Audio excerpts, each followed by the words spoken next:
Hi, my name's Ava, and this is my research project on online dating.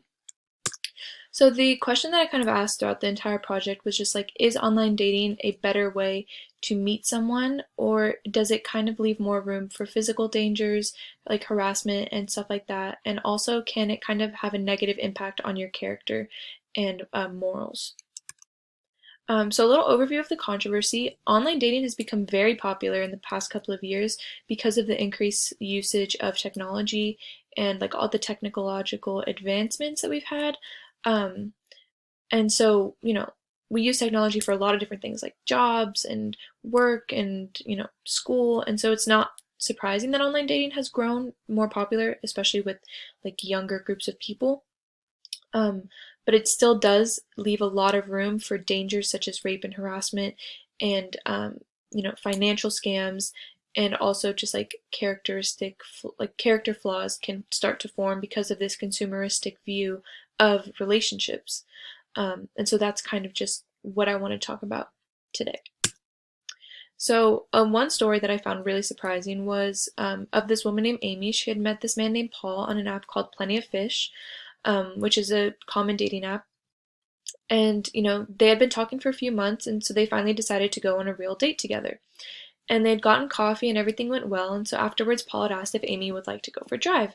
So she agreed, and they went to this trail called the Ingraham Trail. And at that point, Paul began to make sexual advancements towards her, which Amy was not okay with. She actually had to fight him off, and he became very aggressive. He started yelling and shouting at her, and then he ended up kicking her out of his car, and he drove off, saying that next time, if she did not have sex with him, that he would force her to. And this just kind of proves that you don't really know who the person you're talking to is, even if you've been talking to them for like a few months. So yeah. So the first topic that I kind of want to talk about is financial scams that happen. It's a very popular thing that can happen on online dating apps because, you form a relationship with someone and you begin to feel like you need to take care of them. And so what ends up happening is, they'll tell you that they're sick or that their family member is sick and they need some money or they want to come visit you. And, because you have this relationship, you end up giving them the money. Um, and then once that happens, they usually disappear. It's really hard to track them down. And, it's actually said that $143 million have been lost to romance scams in the US, because people are really susceptible to being manipulated.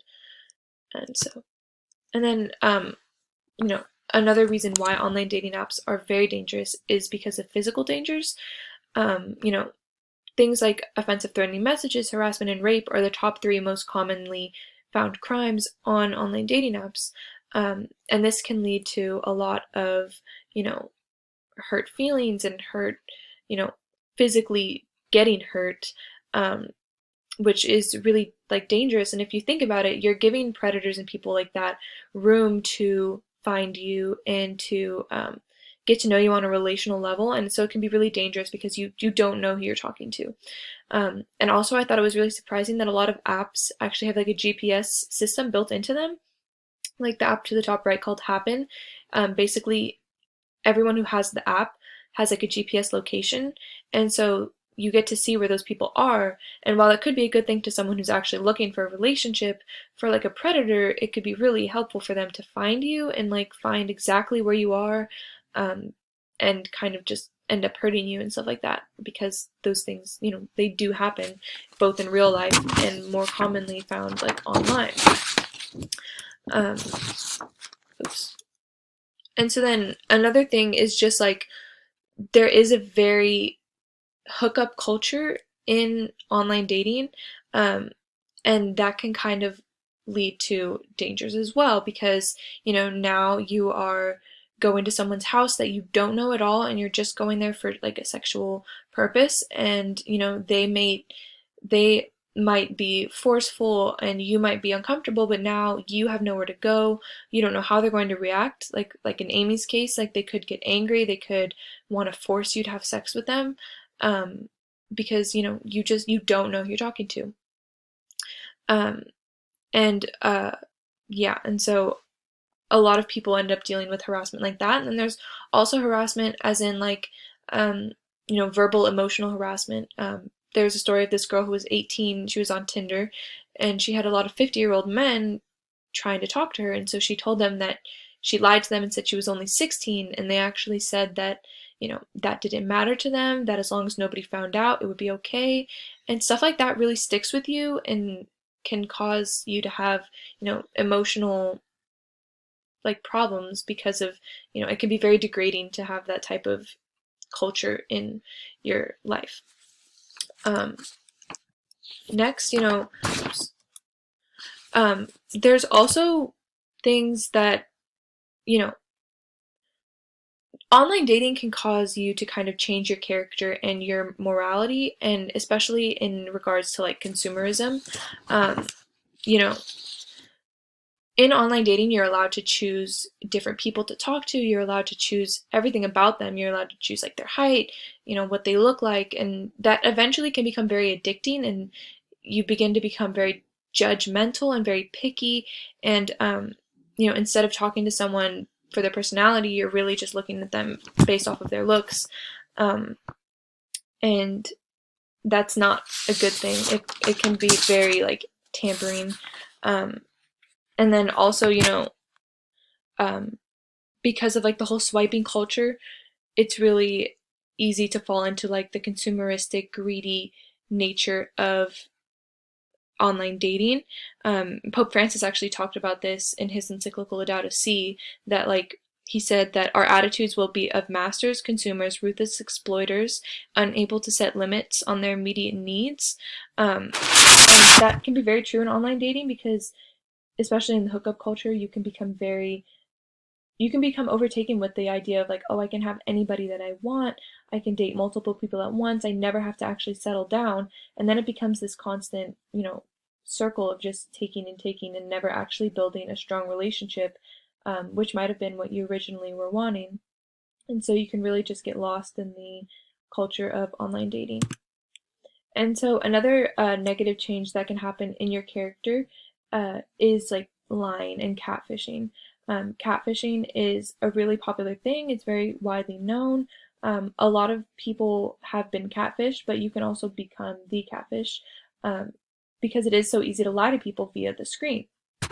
Um, and there are not really many rules or guidelines in online dating apps that stop these types of things from happening, unfortunately. And when we as people don't have guidelines and rules, we can become corrupt and lose our morals and kind of just get lost in that type of thing, because it is easier to lie to someone online. And kind of like Pope Leo the 13th talked about this in his encyclical Libertas. He said, the law is the guide of man's actions. It turns him towards good by its rewards and defers him from evil by its punishments.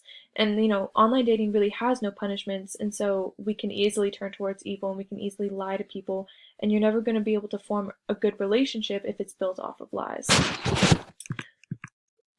So there are some objections to this, of course. Like, online dating apps do allow people to meet in broad like groups of people. Like, you can meet people that you may not have been able to meet before, people with handicaps, people who maybe don't get out as much. A lot of adults don't really have time between work and taking care of people and just like all of that stuff. Like, they may not have time to go out and meet someone, and so online dating apps can be very helpful, especially because of how often people are using technology.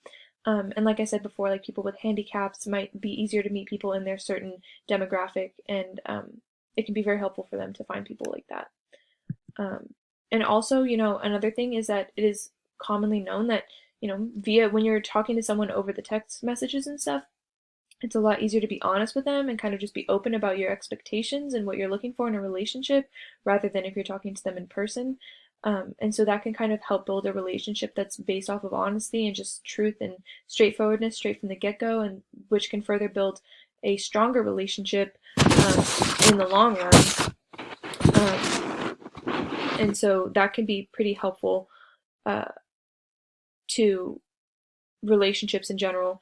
And then lastly, there has been an increase in interracial marriages during the creation of apps like Tinder and OkCupid and Match.com, which is good because it kind of shows that people's biases are being, changed a little bit, and they're more open to trying out different types of, more open to dating different groups of people. So here, my rebuttals to these are like, even though, online datings do kind of open you up to more people, it doesn't mean that those people are going to be good people.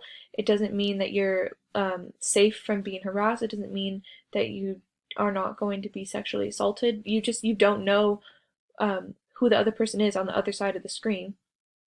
And then also, because of that fact, you know, um, while it may be true that online dating does make it easier to like talk to people and not be afraid to talk and like how you feel and your expectations, it doesn't mean that the other person is going to be truthful and honest. And it could actually be that they lie to you, and now your relationship is, built off of a lie, and further down the road you get heartbroken because you realize that they were not being truthful for you from the get-go, because you were never forced to actually like see them. And then also, in regards to the interracial marriages thing, it hasn't actually been uh, verified that dating apps are the main reason why interracial marriages have gone up. And I do think that there is something still wrong about the idea of like testing something out, like in regards to like testing out a different type of race of person or something like that. Like dating someone shouldn't be a test. Like it still proves that there is some type of bias behind your actions.